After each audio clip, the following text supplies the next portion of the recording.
একবার বাবা বলে ডাক। ভাই, দাদা, তোমার বুকে আমার প্রাণ থাকে।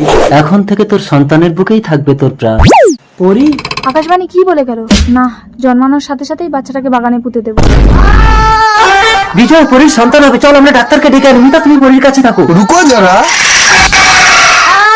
পরি, যদি দিস জোরে জোরে ব্যথা, তবেই বেরোবে বাচ্চার মাথা।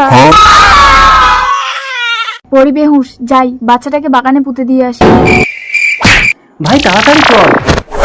বিজয়, বিজয়, বিজয় মৃত। সুজয়, তুই যদি মৃত্যুবরণ করিস তাহলেই বিজয়কে বাঁচানো সম্ভব। তাহলে তুমি আমাকে মৃত্যু দাও। আয়, জমলোকে চলে আয়। দাদা, আমাকে ফেলে যাস না দাদা।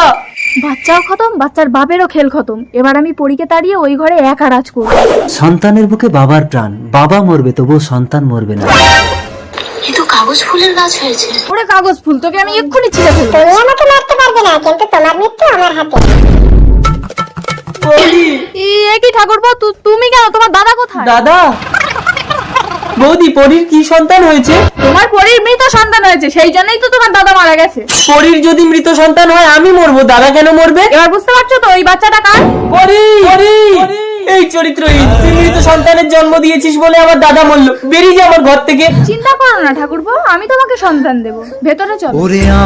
বিজয়, তোর সন্তান বাগানে কাগজ ফুল হয়ে ফুটে আছে।